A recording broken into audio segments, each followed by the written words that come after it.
Honorable members, thank you very much, and thank you for your patience. It has been stretched, our patience have been stretched to the limit. But one thing you should always keep in your minds, as you raise your hands, raising your points of order, is that the person who sits here has a responsibility to protect Parliament, has a responsibility to follow every rule to the letter, to its finality. Every day, the Speaker of Parliament signs documents to defend Parliament from being litigated. So please bear with me. Thank you. Honorable members, order. Mr. President, our sincere apologies. Apologies first for the chair, the bunk you are sitting on, and it's quite hard. Yes. Our sincere apologies, but also for your patience. Please bear with us. This is how it is in Parliament. And this is all we could do to make sure that you respond to the issues people of South Africa have raised with you yesterday. Thank you very much.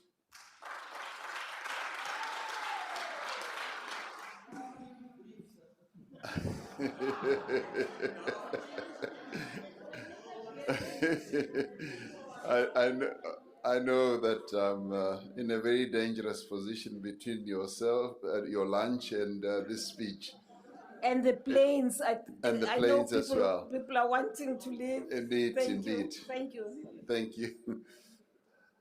The Speaker of the National Assembly and Deputy President David Mabuza, ministers and deputy ministers, and honorable members. 14 is the number of times I have appeared in this Parliament since 2018 to answer oral questions put by members of this House, and may I say also the NCOP. As Deputy President, between 2014 and 2017, I appeared 22 times in this House.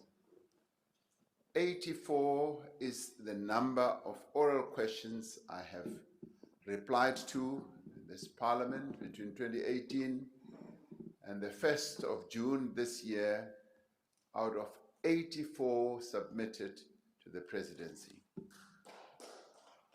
Now, as Deputy President, the number was 114 out of 114 questions submitted. Those were all answered. 159 is the number of questions for written reply answered by this President since 2018 out of 160 questions submitted. One left. 3 full days is the number of times I, as the sitting head of state, which in a number of places is unheard of, to have testified at 2 major commissions of inquiry since 2018. Other heads of states never submit themselves to that level of inquiry. And when I've even told them I'm going, some of them ask me, what is this? Why should you, as head of state, even begin to subject yourself to such a process? The first being in August 2020 at the Commission of Inquiry into allegations of state capture, and the second in April 2022 at the South African Human Rights Commission, hearings in the July 2021 uprising or unrest. This, honorable members, is the track record of this President in meeting obligations to be accountable. This is the evidence of this President, as well as my commitment to account to Parliament and to the people of South Africa. Because we are a government elected by the people, for the people, and we are accountable to the people of South Africa for all that we do. As I said yesterday, the people of our country must come first in all that we do. As public representatives, we are elected on the promise to improve the lives of our people, and we are obliged to keep that promise. It is the reason for this government and this parliament's existence as well. So before I get to this foremost priority, I want to reassure and indeed remind this House that accountability is a responsibility I have never shirked away from or shied away from. When I was elected, I promised that I would come to this House regularly and answer your questions, and I have done so faithfully. At times, there may well have been problems with programming, but I've always said, if I don't come now, I'll come at a later stage. The robbery that took place at my farm in 2020 is a subject of criminal complaint, and the law must be allowed to take its course. In other words, due process must be followed. I have listened, Madam Speaker, very carefully to the views of a number of members of this House who have raised thoughts, suggestions, and proposals on this matter. Some of the views have been to cancel me, and yet others have been laced with insults. I will not respond to insults. I should, however, say that the counsel and suggestions that have been made raises points that indeed I should consider in the face of the advice I have that I should not be responding to speculation, conjecture, allegations, or even so-called revelations. I will give all these matters consideration against the backdrop of the advice I have that this matter should be ventilated in the proper and appropriate forums.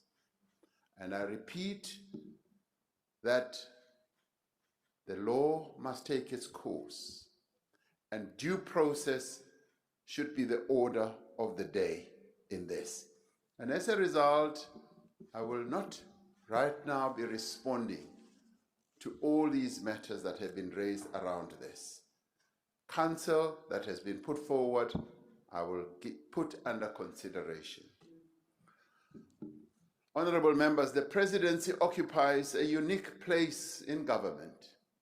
It is indeed the front office of government and represents South Africa on the world stage, on our continent, and in a number of international forums.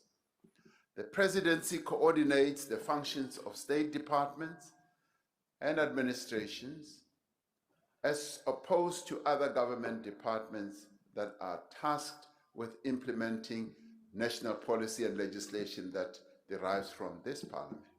Above all, the presidency and the president is the custodian of the Constitution and is a duty bound, the president is duty bound to uphold, defend, and protect the Constitution as the supreme law of our country.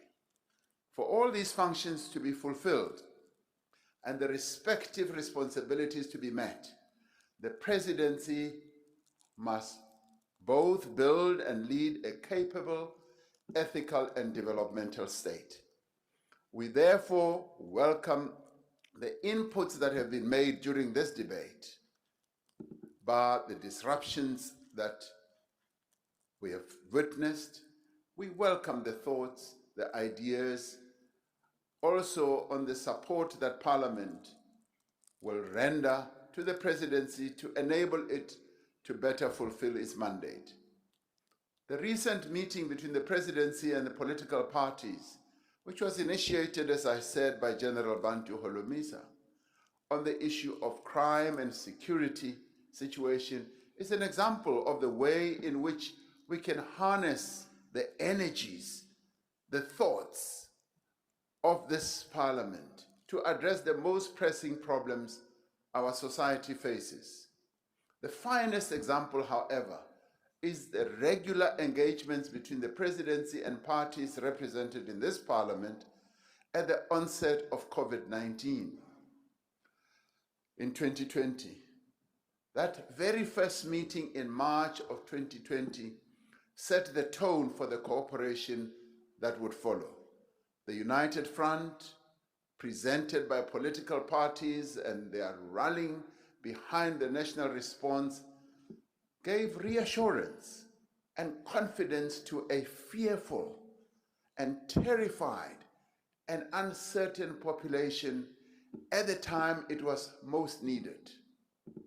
It was the combined effort of the parties represented here that made our people feel confident that we as a nation can address COVID-19, which many other countries were failing to address effectively. In the ensuing months, more engagements and consultations would follow around the lockdown and other measures. These consultations were meaningful, they were deep and effective. As much as some political parties had different perspectives from those of the government, we were, however, united in our determination to deal with COVID-19, to save lives and protect the livelihoods of our people. We can say with certainty that this strong collaboration and partnership played no small part in the success of our national response to the pandemic.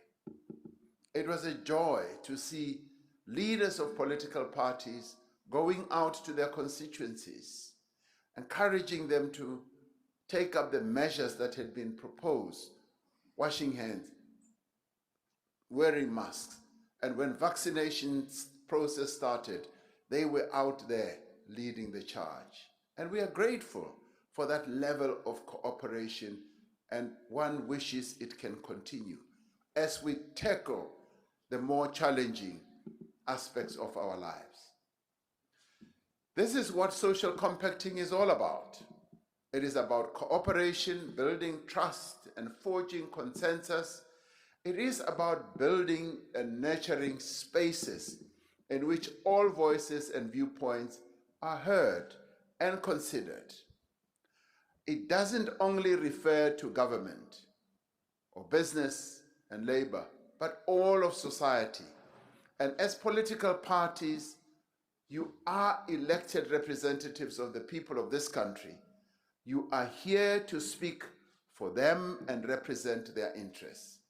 This debate has drawn attention to what I yesterday termed the real bread and butter issues our people are preoccupied with. That is what they want to hear us talk about. As the Honorable Heron rightly put it, our priority at this time is to achieve a just and prosperous South Africa based on special, social, economic, and environmental justice. In my reply to last year's presidency budget vote, I said that we were determined to stay the course on our reform program in order to restore our economy, to attract new levels of investment, to create massive jobs, to boost wages and increase opportunities for all South Africans. Yesterday, I outlined the process we've made not only as the presidency, but as a country in meeting these goals. This framing was deliberate and conscious. Honorable Mbele, you may well have dismissed what we said as an update and so forth. What we were talking about is real. These are initiatives that are underway to restructure our economy, to reboot it so that it becomes an economy that can respond to the needs of our people. In line with its coordinating role, the Presidency is driving the reform process from the center. Some honorable members have described the process of coordination through the Presidency as creating what they call a super presidency and is an over-centralization of power. Far from it. We have found that this work that we are involved in is, particularly in this era, is about strengthening the capacity of the state. It's about addressing that priority that we've often highlighted. We're helping to streamline and align government functions, assisting to manage and mitigate bureaucratic hurdles, and fulfilling our critical oversight role. The National Development Plan lays out our vision for South Africa, and that vision is still current. However, we must say that at its heart, it is about eliminating poverty and reducing inequality. The enablers of this vision are an inclusive and transformed economy, an enhanced state capacity, and partnerships right across society. In recent times, a number of reports and studies have indicated that, yes, we may and will not meet our 2030 targets under the NDP, because the problems that we have had to deal with are immense. But this should not stop us from trying, from doing as much as we can to try to meet some of those targets. We must ensure that the NDP is implemented, as the Honorable Jafta has emphasized. We further thank the Honorable Jafta for acknowledging the strides that have been made in reviving our economy through the investment drive that we have embarked upon, through the conferences that we've been holding, the Youth Employment Service, and various other initiatives. In these intervening years, we have to redouble our efforts, and may I say, even work harder, because as elected representatives, we have an obligation to improve the material conditions of every South African man, woman, and child. We have positioned ourselves as a transformative administration, and transformation takes time. It does not happen overnight. But when the right decisions are made at the right time, guided by the right course of action based on good policies, progress results. Most importantly, the foundations upon which any economic recovery is built have to be solid, they have to be coherent, and they also have to be catalytic, and in a way also disruptive. In the Presidency budget vote last year, I outlined key economic reform measures that were underway or were in process, driven by Operation Vulindlela. The majority of these have subsequently been passed, including those that I highlighted yesterday in transportation, electricity, energy, telecoms, and water infrastructure. This year, through Operation Vulindlela, supported by the Project Management Office in the Presidency and the Red Tape Reduction Team, we aim to deliver even more. Security of energy supply has had a direct material impact on domestic and international investor confidence, which in turn leads to a favorable business environment that creates more jobs. That is why supporting the process of structural reform in the energy sector has been one of our most overriding priorities in the Presidency. The energy reform process is aimed at, in part, at addressing our immediate challenges.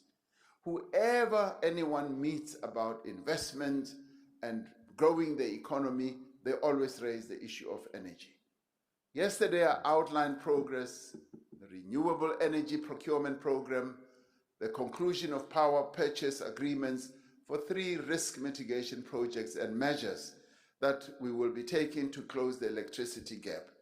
But the ultimate objective is to fundamentally transform the energy landscape, create a new competitive electricity market, and most importantly, decarbonize our economy. For this reason, the Just Transition Partnership with the new Climate Finance Office in the Presidency will be mobilizing resources and will be a game changer. This is the work being undertaken as we are committed to transformative, inclusive, and sustainable development. 2 years ago, the Presidency set its transformative sights on the labor market. It was at a time when the private sector job creation was constrained and hampered by the pandemic, and many livelihoods were in danger or had been lost. Working with social partners and government departments, we designed a brand new way of addressing this challenge that we were facing. And we've been driving the implementation of the largest mass public employment program in our country's history. And many people have never really noticed. For the very first time in our country, we were able, within a short space of time, to get to a point where we created 900,000 job opportunities for a number of young people and women. And that in itself is something that we should recognize. To date, this employment stimulus has successfully provided work opportunities to all those people who are beneficiaries, who would otherwise not have been absorbed by the constrained job market. Companies were not employing people. In fact, they were shedding jobs. And we had this cohort of young people, as well as women, who were twiddling their thumbs, who needed to be absorbed into some measure of economic activity. We know, Honorable Mbele, that it is our youth who are suffering most from unemployment and exclusion. That is why the majority of the close on to almost 1 million beneficiaries of this groundbreaking program have been young people, as I said, and to be exact, 84% of them have been young people and 62% female. The second phase is supporting the Presidential Youth Employment Intervention and the Social Employment Fund that we've just set up, where we also expect young people to be the primary beneficiaries. The Presidency has been championing the drive to transform the capacity of the state. Our vision is to realize the state that is fit for purpose to serve communities, and that brings targeted and inclusive development to where people live, study, and work. Now, the district development model is an initiative that we came up with and which was launched at a pilot site in OR Tambo district in 2020. Although the onset of the pandemic set our efforts to roll out the district development model back, the process has resumed in earnest. As part of operationalizing this model, the Department of Cooperative Governance and Traditional Affairs has been working with districts and municipalities to finalize their one plans. And these one plans outline the respective approaches of districts to resolve service delivery challenges, to enhance economic development, and to ensure that there is job creation and key deliverables. Now, this presidential imbizo have been a means through which the Presidency exercises oversight over the progress that is being made. And as I said yesterday, we plan to visit 6 more remaining provinces, and Honorable Hendricks has expressed a wish that the imbizo in the Western Cape should be held on the Cape Flats. And Honorable Hendricks, your request will be given serious consideration. I would like us to be here in the Western Cape, because this will be an opportunity to listen to the life experiences of our people and their concerns in the Western Cape, and no doubt such an Imbizo will bring in people from a number of surrounding areas where our people live. District-based development is a transformation of government planning. It is a break from the past where departments worked in silos, where there was fruitless expenditure on irrelevant projects, a practice that was common, and where development was not aligned to the national objectives. Now, with the DDM, we have an opportunity to disrupt the very bad ways in which we were working. Now, once this model is fully institutionalized, it will result in better use of resources, targeted development, and responsive planning. It will also help us to have a microscopic look at our local government challenges that we're now beginning to address together with the Auditor General, who has informed us that that's where the real challenge is for us. It will enable districts and municipalities to develop, but also harness existing local economic initiatives such as the special economic zones, industrial parks, and agri-hubs as well. Some of the honorable members mentioned some of these yesterday. We have set ourselves the target of rolling out the district development model in all 52 of the country's districts, as well as our metros. And we will be proceeding with this. Honorable members, as we proceed, it goes without saying that rebuilding state institutional capacity is transformative by its very nature. It was this presidency that instituted high-level commissions of inquiry into the workings of SARS and NPA. Credibility has been restored to these institutions as they implemented the recommendations of the respective commissions.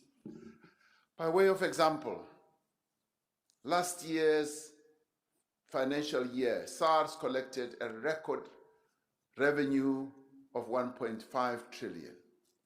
4 years since I appointed a commission of inquiry into administration and governance at SARS, its turnaround has been spectacular. This revenue enables the state to fund social support, social infrastructure, and many other projects. These are the fruits of the reform process that we have undertaken. The Honorable Sheikh Imam has called on us to deal decisively with corruption at local government level, and we agree with him. I'm pleased to report that the work of the SAPS Clean Audit Task Team is ongoing and has seen a number of arrests for fraud and corruption at local government level. As the presidency, another focus for this year is supporting the respective departments to implement the recommendations of a number of high-level commissions appointed by the president. Now, Honorable Groenewald yesterday spoke about a number of SIU reports whose recommendations have not been implemented. And these are going to be followed, and we will make sure that recommendations that are made also by the SIU, and he mentions 464 of them, will also be followed up. As I indicated yesterday, a number of recommendations by the expert panel into the 2021 July unrest have already been implemented, and that process is ongoing. Notably, restoring stability in the leadership of the State Security Agency and the South African Police Service, as well as crime intelligence. That has proceeded in tandem, and we are beginning to see some good results. Yesterday, Deputy President also outlined the considerable progress that has been made in implementing the recommendations of the advisory panel on land reform and agriculture, a matter which Honorable Nyoncho also raised, not only about land. Of course, he raised the issue of military veterans. The Deputy President is addressing that at my instance, and he reports to me about the progress, and we must repeat that we hold the contribution that military veterans have made to the democracy that we today enjoy, because they played an important role, and these were men and women who were prepared to sacrifice life, limb, and everything else. So that process of looking after our military veterans is ongoing, and we will make sure that we address the various issues that are a challenge to their lives. Accountability is the cornerstone of any transformative vision if it is to be realized. No more critical is this than in the fight against corruption. A number of speakers have drawn attention to the fact that departments are often slow in following up on the implementation of recommendations. And this, as I said on the SIU report, as Honorable Groenewald said, is going to be followed up. As I said yesterday, the presidency will be ensuring that recommendations will be acted on. We will furthermore continue to lend support and wait to the highest office in the land to the work of the multidisciplinary offices that we've set up. For instance, the Fusion Center, the Hawks, the SAPS, and the NPA Investigating Directorate, and all other entities that are involved in the war against crime. And we will soon be making an announcement on the anti-corruption advisory body that we announced we would be setting up. Now, Honorable Groenewald once again has called on government to focus on strengthening the criminal justice system to deal decisively with all forms of criminality that impacts on people's daily lives. This begins fundamentally with improving policing, as he has often said, the re-establishment of the CPS, the entry of new police recruits, the strengthening of public order policing will further be strengthened, and making sure that the job that the South African police has to do, that is tough, is supported as much as possible, because they do a thankless task for the most part. Our task is a formidable one, but I have no doubt we are gaining ground. Our economic recovery is gathering pace. The health recovery from the pandemic is proceeding. We are steadily rebuilding the capacity of the state, which we've often said was really compromised and almost destroyed during state capture times. As the Minister of Justice and Correctional Services told this House yesterday, our law enforcement agencies are clawing back on malfeasance and corruption, and are doing so without fear, favor, or prejudice. Now, despite our many challenges, we are some way off from the South Africa that we were a year, 2 years, or even 3 years ago. When COVID-19 struck in early 2020, there were many who believed we would collapse under the heavy weight of this burden. And yet we pulled through, having been able to mitigate the health impact and provide social support to the most vulnerable in our country, possibly in the most outstanding way than any other country on our continent. The recovery that was promised is slowly coming to pass. Factories are back in full production, and new ones are being opened. Small businesses and local economies are being revitalized, and jobs are beginning to be created. And that is the important part that we should look at. Domestic and international investment is picking up. Many never thought that we would ever reach that 1 trillion rand investment target that I put. We're almost there. Public-private partnerships are being forged to close developmental legs, and to grow the economy. So today, we again must prove the naysayers wrong as we confront the economic and social challenges of the day that we are living in. We can also do so if we work together, and we can also do so if we join hands. Now, addressing some of the specific issues that were raised, it pained my heart to hear Prince Mangosuthu Buthelezi outlining the interaction or some of the things that were said by a premier of a province. Now, I'm going to be talking to Prince Buthelezi to see if there can be a good rapprochement between the two of them. I think that is important. It is important that we should do so. It really pained me when I heard him articulating this. Honorable Chabalala raised the issue of Eskom, particularly in relation to switching off the lights in Soweto. Now that too I would want to follow up, because we need to find out why it could have happened, whether they had deep consultations or not. Honorable Groenewald, I told him before he left, he raised the issue of the Afrikaans-taal monument. And I said, from what I had heard from Minister Mthethwa, that was not the case. But he has said that he wants to have a further discussion with me on this matter. And honorable members, it has been a spirited and lively debate on the key issues that have to do with the lives of our people. And there have been many robust views that were put forward. We are grateful for this barometer of the health of our democracy. At the same time, let us remain focused. Let us put our heads together on how best we support the work that we are doing, and indeed work together during the life of this entire administration.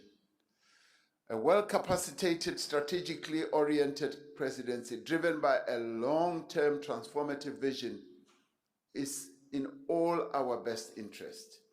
For every few civil servants who are guided by self-interest, the vast majority are dedicated, ethical, and committed to their work. They are the men and the women who work each day tirelessly to serve our people in government, in hospitals, in police stations, and in our schools. They are the lifeblood of our country. I would like to express my gratitude to you all as members of Parliament, members of this Assembly, on my behalf and on behalf of the state that I lead, for the tireless work that you all are doing in representing our people. And many of our people sometimes don't really know and understand the heavy burden that rests on your shoulders. They just don't understand. Many of you have to leave your homes from all over the country, come and work here in Cape Town, work day in and day out. You run two households. You have a home from wherever you've come, and you have a home here. When I became a member of Parliament, I realized that I had left my family in Johannesburg, and I was here. When I bought bread, I bought 2 loaves of bread. When I bought a TV set, I had to buy 2. Everything was duplicated, and it bears a heavy burden on yourselves, on your livelihood, on your social life, but also financially. I know, and many people don't understand this. They think as members of Parliament that you're all fat cats. And that's hardly the case. Hardly the case. So I'm giving, please say it was a joke. So I'd like to thank you on behalf of the people of South Africa for the excellent work that you do. You pass our laws, we impose heavy burdens on all of you, and the intellectual capacity that you put in the work that you do is to be commended. So thank you very much. On behalf of the nation, I thank you. But I'd like, I'm not great, we are. Angagqibi Our Mhlekazi. President. I would also like to thank the Deputy President for his support and for the excellent manner in which we've both been executing the tasks that we were given by our people. The DP has taken on a lot more tasks, enabling our office to be more effective and efficient in tackling important matters that should lead to the improvement of our people's lives. When I'm not able to handle certain matters, like with traditional leaders and so on, he comes into the breach and assists. So I thank him. I would also like to thank ministers who are in the presidency, Minister Nkwana Mashabane, Minister Gungubele, and Deputy Ministers Kodwa, Kekana, Siweya, who are deployed in the presidency for their continued dedication to serve our people in their various tasks. So thank you very much. I also want to thank the Director General of the government and the Cabinet Secretary for the brave manner in which she has performed her duties, as well as Director General as well in the office. The team in the presidency are the unsung heroes of our work that is being done to move our country forward. I also wish to thank the staff in the presidency, the staff in my private office, and those in the DP's private office for continuing to support us and making it a lot easier for us to do our work. And this includes our respective advisors. So, honorable members,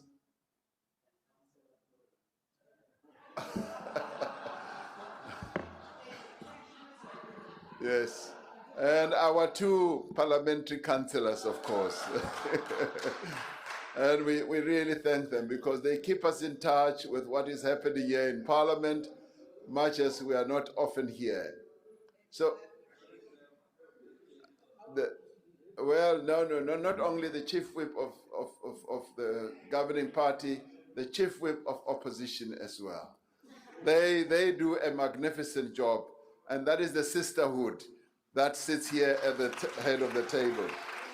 So, honorable members, for me, and the brothers as well, for me, this has been a meaningful debate despite everything else that happened around it, which is unfortunate, which is, in my view, totally unacceptable, because we do need to rely on the due processes we have. Even as we have differences, we should rely on the processes of our democracy to unfold, to handle problems, whatever problems we may have, whether they touch on the president or whoever, they are processes that need to be followed. So, honorable members, let us get back to work. Let us ensure that we leave no one behind and enrich the democracy of our country. Thank you very much. Long live the president! Thank you. I thank you.